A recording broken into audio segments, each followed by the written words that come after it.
Welcome to the Three Martini Lunch. Grab a stool next to Greg Columbus of Radio America and Jim Garrity of National Review. Three Martinis coming up. So glad you're with us for the Thursday edition of the Three Martini Lunch. Joe Biden's out there in the Rose Garden talking about guns, saying nobody gets a background check at a gun show. Well, I'm sure we'll get to all of that as that debate unfolds. But if you know the Second Amendment and the law and smoke is coming out your ears, it's perfectly understandable today. But, Jim, we've got good news again on the filibuster front. And I assume that the reason Joe Manchin is getting tougher on not changing the filibuster is because of what we said yesterday about Kyrsten Sinema and what we didn't say about him yesterday, because he's had some wiggle room before. But in the wake of Kyrsten Sinema doubling down on no killing the filibuster, no reforming, meaning gutting the filibuster, she's not changing anything. Joe Manchin now with an op-ed in the Washington Post, and hey, me too. He says it's no accident that as a state as small as West Virginia has the same number of senators as California or Texas. It goes to the heart of what representative government is all about. The Founding Fathers understood that the challenges facing a rural or small state would always be very different from a more populous state. Designating each state with the same number of senators, regardless of the population, ensured that rural and small states and the Americans who live in them would always have a seat at the table. The filibuster is a critical tool to protecting that input and our democratic form of government. That is why I have said it before, and I will say it again to remove any shred of doubt. There is no circumstance in which I will vote to eliminate or weaken the filibuster. The time has come to end these political games and to usher a new era of bipartisanship where we find common ground on the major policy debates facing our nation. He says every time the Senate has voted to weaken the filibuster, dysfunction and gridlock have only grown more severe. He even went a step further, saying he's not a big fan of continually using reconciliation to bypass the filibuster, saying it's only going to come back to bite the Democrats the next time the other party's in charge, because they'll be able to do the exact same thing. I assume that won't stop him from voting in favor of the infrastructure bill, which is now officially under reconciliation, Jim. But, I mean, we've said it before that it looks like he's giving himself no wiggle room, and a little bit earlier this year, he seemed to find some. Now he seems to be slamming the door again. So maybe he just needed a little shot of courage from Senator Sinema. But it would appear that gutting the filibuster is off the front burner for now. You know, Greg, it kind of reminds me of the Brett Kavanaugh vote where, Susan Collins, it was a real question of whether they'd have the 50 votes. Susan Collins looked like the Republican most likely to vote. No, I guess Murkowski voted no. But, Collins comes out and gives a really impassioned, 40 minutes, a very lengthy address on the Senate, taking everybody through her thinking, what she found convincing, what she did not, and just, soup to nuts, lays it all out and says, yes, I will vote for it. Well, at that point, it was guaranteed the confirmation of Brett Kavanaugh. And then a minute later, we got the release from Senator Joe Manchin saying, yep, I'm on board too.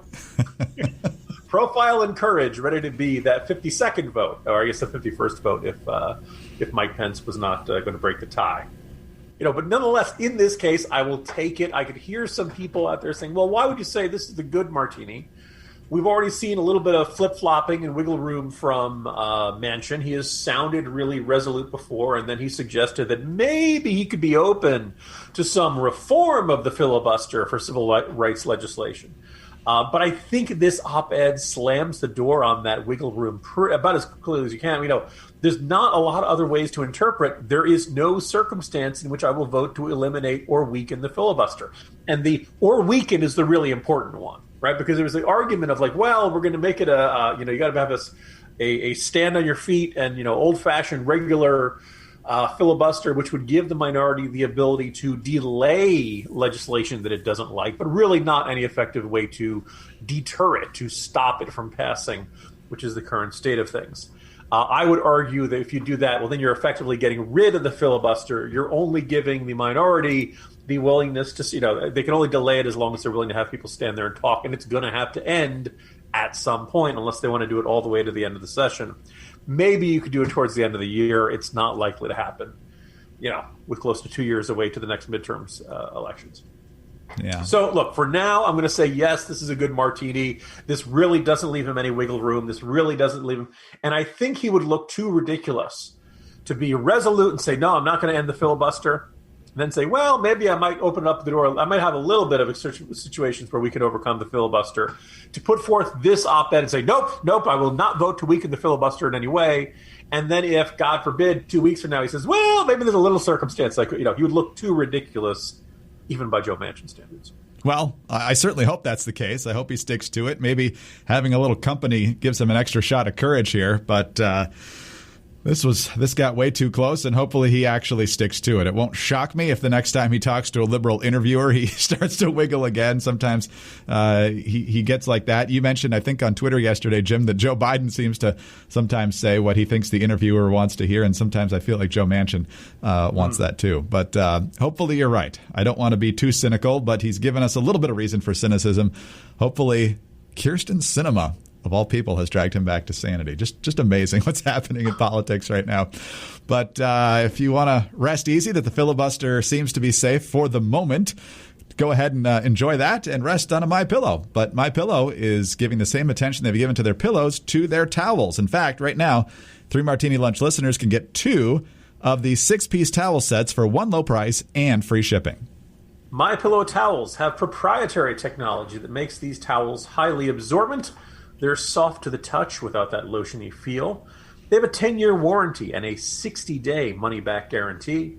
They are washable, they are dryable, and they have 7 colors to choose from. These are really, really good towels. I mean, they're fluffy, they're thick, they're soft, they are extremely absorbent, as Jim said. You are dry really, really quick. They're better than, towels you're just going to find off at some other retailer or somewhere. Much higher quality. The single 6-piece set includes 2 bath towels, 30 inches by 56, good size towels, 2-pack of hand towels, 2 packs of washcloths. So excellent. Remember, you get 2 of these for the one low price. So go to mypillow.com. All 6-piece towel sets are buy 2 for one low price and free shipping. Just use the promo code Martini at checkout or when you call 800-874-0104. That's mypillow.com, code Martini, or call 800-874-0104 for 2 6-piece towel sets for one low price and free shipping. All right, Jim, I don't know how many scandals Andrew Cuomo has now, but it just went up by 1.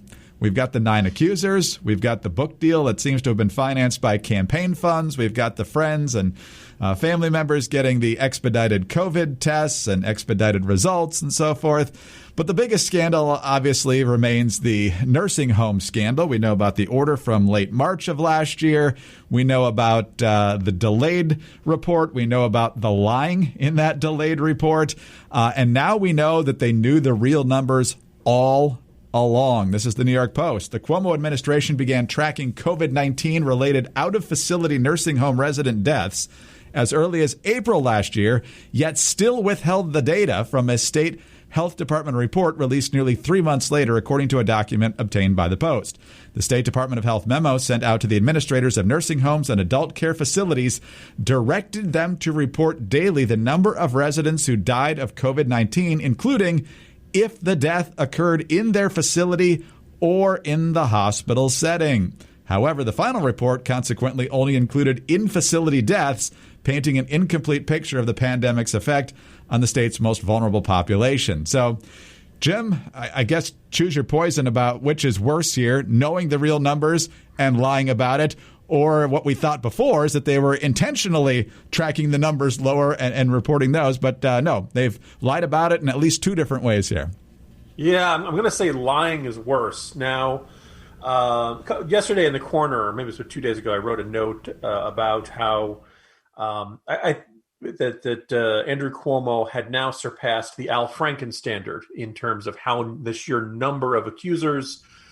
People probably remember it was 8 women who came forward and gave various tales of Al Franken, grabbing her tush, things like that. And most Democrats, at least at the time, there was kind of this sense of like, okay, one woman could be lying, one woman could be some sort of, flirting that went wrong or something like that. But when it came to 8 women, and they're all pretty much describing the same thing, then yeah, we don't believe your denials, Al Franken. We don't believe that this was some sort of inadvertent mix-up and that you were behaving normally, and it just rubbed, no pun intended, it rubbed her the wrong way. This pretty clearly was a clear pattern of harassment. Well, now Andrew Cuomo has the same thing. The women have come forward. The women, in most of these cases worked for Cuomo. It's not like he can claim he's never met these women or understand. One of them is a current employee, which, really takes guts to come forward and talk about this sort of thing with your current boss. So you just add it up. But I think just the broader point, when you add up, the sexual harassment scandal, the nursing home scandal, the fact that he had state staffers working on his book, on the fact that state health employees were doing COVID tests on his personal family, including Chris Cuomo, and being diverted to VIP list instead of all people and everyone who might need a test at that particular time. I mean, Cuomo is arguably the worst governor or the worst leader in this entire pandemic, and you can point, Gavin Newsom is really bad, and the president said all kinds of crazy stuff that did not turn out. It's going to go away one day. It's going to disappear. You can point to all kinds of criticism, but I think when you just stack all these up, Andrew Cuomo is the worst leader at any level of government during this pandemic.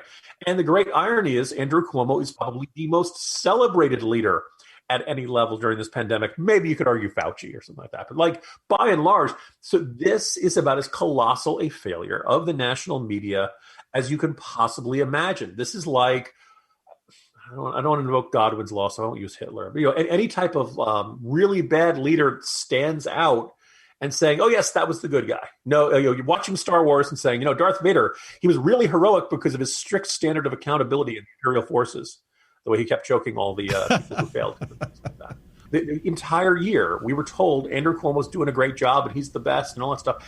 And he probably was doing the worst. And it's not just a Cuomo scandal. It is a scandal for everyone who covered him and who botched this story and told people 2 + 2 = 5 for so long. No, that's exactly right. And he's clearly trying to stay alive as governor. I don't know if he has plans egotistical enough to run for re-election again next year. But right now, the public's on his side of him not resigning, although if you keep piling up these scandals, who knows? But he's also acting like Oprah to try and keep as many legislators on his side as possible. Legalize recreational weed? Yes. Big tax hikes? Yes. $2.1 billion to illegal immigrants? Yes, you get a car. So he's doing everything possible to just grease the politicians that he knows he needs to just to have the votes to survive. Yeah, and that's not how you're supposed to govern a state. No. It will catch up to you sooner or later. I feel like it has got up to him, but not officially yet, I guess. Who knows? All right, let's talk about ways for you to save money. New York State's clearly not going to do it. The federal government's not going to do it. But you can, and you can do it by saving on your postage. Let's face it, taking trips to the post office is probably not how you want to spend your time. That's why we recommend mailing and shipping online at Stamps.com, which allows you to mail and ship anytime, anywhere, right from your computer. Stamps.com has saved businesses thousands of hours and tons of money because with Stamps.com, you get the services of the post office and UPS all in one place, but also with big discounts on mailing and shipping rates. Stamps.com is a must-have for any business because it brings the services of the U.S. Postal Service and UPS right to your computer. Whether you're a small office that's sending out invoices, an online seller who's shipping out orders, or even a giant warehouse sending thousands of packages a day, Stamps.com can handle it all with ease. You simply use your computer to print official U.S. postage 24/7 for any letter, any package, any class of mail, anywhere you want to send. And once your mail is ready, you just schedule a pickup or you drop it off. It's just that simple. With Stamps.com, you get discounts up to 40% off of post office rates and up to 62% off of UPS shipping rates. Not to mention, Stamps.com is a fraction of the cost of those expensive postage meters. Stamps.com is a no-brainer, saving you time and money. It's no wonder why nearly 1 million small businesses already use Stamps.com. So stop wasting time going to the post office. Go to Stamps.com instead. No risk. And with our promo code 3Martini, you get a special offer that includes a 4-week trial plus free postage and a digital scale. Again, no long-term commitments or contracts. Just go to Stamps.com, click on the microphone at the top of the homepage, and type in 3Martini. That's Stamps.com, promo code 3Martini, all one word. Stamps.com. Never go to the post office again. All right, Jim, this is a double-fisted crazy martini here. Let's start with the headline of the day, and that's that the current and outgoing and term-limited Democratic governor of Virginia, Ralph Northam, also known on this program and on many others as Governor Blackface, although honestly, he could have been in the Klansman robes. Let's be fair. He, of course, admitted to being in the picture and then not being in the picture. Almost moonwalked at his press conference and was thought to be on his way out, but then he just decided not to leave, and everybody seems to accept it. In the meantime, that was a little over 2 years ago. This is an election year in Virginia, and now Democrats are clamoring for Ralph Northam's endorsement. It is absolutely amazing. There are lots of Democrats running for governor. There's only one white one, I think, who's a prominent Democrat, and that's Terry McAuliffe, his predecessor, and who was Northam's boss, because Northam was lieutenant governor before. Nonetheless, McAuliffe gets the Northam endorsement, and McAuliffe is really, really excited about it. They're going to campaign together in Norfolk and Alexandria today.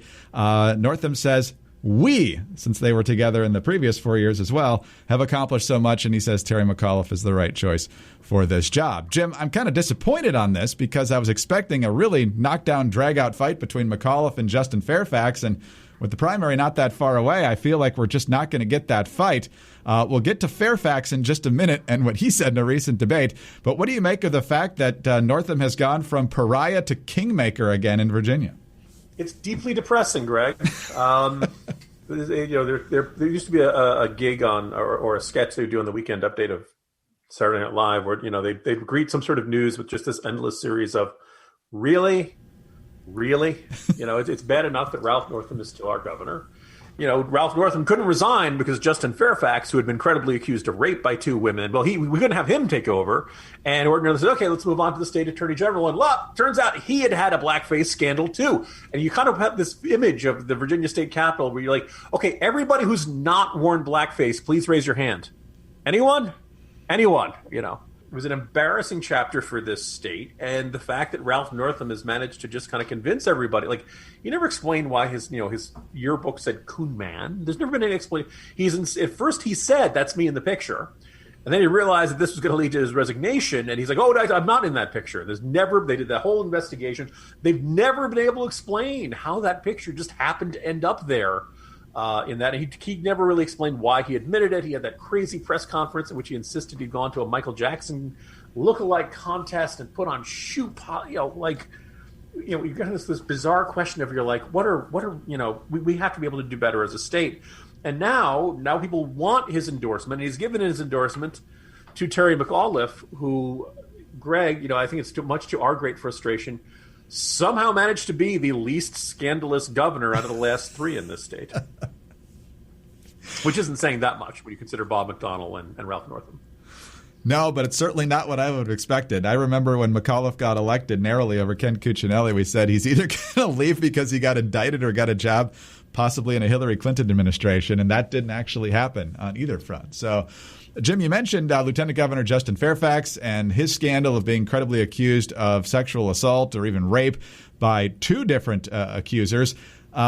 This issue got brought up by him at a recent debate at Virginia State University, and the issue was how black men are treated in the criminal justice system. Listen to this victimhood. And I think that in the interest of speaking truth to power here, particularly on the campus of Virginia State University, we can't just talk theoretically about what generally happens, but we have a real-world example where I was falsely accused in 2019 from the Washington Post now saying these false accusations, raising that question, and whether it was a rush to judgment. Everyone here on the stage called for my immediate resignation, including Terry McAuliffe 3 minutes after a press release came out. He treated me like George Floyd. He treated me like Emmett Till, no due process, immediately assumed my guilt.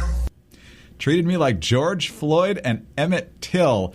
Jim, I'm pretty sure asking someone to resign based on 2 credible accusations of sexual assault or rape is slightly different than lynching, but leave it to the Democrats today, especially Justin Fairfax, to try to put himself in the same category. Yeah, and I was pleased to see not just a lot of Democrats saying that was a ludicrous and inappropriate comparison. It's a lot of African-American Democrats who said that was a ludicrous and inappropriate comparison. Because I think of at least one glaring difference about George Floyd and Justin Fairfax. One person is still around to complain about his treatment, and the other one isn't, and that's the sort of thing that probably should be acknowledged as a key factor. And secondly, it's fascinating. Justin Fairfax acts like he's been completely exonerated. I didn't see either of the accusers rescind their accusations. I haven't seen any evidence disproving that they, they couldn't have been in the same place at the same time or something like that. He certainly hasn't been tried in a court of law. So I'm really curious about how he believes he's been exonerated on this. You could say, yes, innocent until proven guilty, except he's never been seen in the inside of a courtroom over this. He's never been charged over this. I'm very curious about how, look, we in the electorate, you can argue he's being falsely accused. We don't know that, but, it's possible. It's also possible these two women are telling the truth, and the accounts line up, describe very similar behavior. It is a he said, she said situation, but I think it's serious enough that people in the voters in Virginia, Democrat, Republican, or Independent, might look at that and say, we could probably do better than this. And indeed, Virginia, we can do better than this. Things might be so bad. Maybe we got to look at the other party and just see what they're doing. Just take a look. Just see what it is. If the nominee of the Republican Party hasn't worn blackface, hasn't worn a Klan hood, and isn't credibly accused of rape, that seems like the sort of thing where you'd say, okay, that would be a significant upgrade for the state. Yeah, I would agree. Although the Republicans have me scratching my head, too, because I keep hearing all these radio ads for, Pete Snyder or Glenn Youngkin and how they need our support. And then I'm reminded there's no primary. It's a convention. So you can throw all these radio ads at me all you want. I can't help you until November. Yeah, I guess it helps if you build name ID and all that kind of stuff. And maybe somebody going to the convention is listening to the radio or something. I do want to observe, I'll share an observation from a friend. Up until very recently, probably the last couple of weeks, Pete Snyder, who ran before, seemed like a good candidate. I don't think I've ever talked to him or interviewed him, but we're like 1 degree of separation from each other. He was running almost entirely focused on open the schools, open the schools, open the schools. A great message, very resonant with parents of all political stripes. And then he got a mailer, and it was all Pete Snyder stands with Trump, et cetera, et cetera. And it was put up by the Snyder campaign. It wasn't somebody else. Well, Northern Virginia is not Trump territory. The suburbs are not natural areas we get a lot of stuff. So it's really kind of intriguing that at some point, Snyder apparently felt some pressure to be perceived, if not as the pro-Trump candidate, but then as a pro-Trump candidate at a time where, God, maybe you got to do this to win the primary, but you really are not going to do any good in the general election. Trump got blown out in Virginia both times, and I just don't see. Certainly got blown out in Northern Virginia both times, so I'm not quite sure I understand what's going on there. But, look, would you go into a general election with almost no faith that the local Republican Party can do anything right? Anything they do get right feels like a really major success. Well, we'll know here in the next few weeks who will be in the final matchup. I certainly think it'll be McAuliffe for the Democrats at this point, but we'll see who emerges from that Republican convention. Conventions can be a little bit unpredictable sometimes. So we'll find out. Jim, have a good day. See you tomorrow. See you tomorrow, Greg. Jim Garrity, National Review. I'm Greg Corombos, Radio America. Thanks for being with us today. Please do subscribe to the 3 Martini Lunch podcast. We are very, very grateful for your kind reviews and your 5-star ratings. Also, remember you can get us on those home devices. Just say, play 3 Martini Lunch podcast. Follow us on Twitter. He's at Jim Garrity. I'm at Dateline_DC. Have a great Thursday, and please join us again on Friday for the next 3 Martini Lunch. There is so much going on in the news. The crisis at the southern border continues, the trial of Derek Chauvin has officially started, and the cargo ship stuck in the Suez Canal has finally been freed. Hey, it's the Chicks from the Chicks on the Right podcast. Download and subscribe to our daily podcast to hear us pick apart and pick on the news of the day. Politics to pop culture, nobody's safe, but it's all fun. Subscribe on iTunes or wherever you get your podcasts.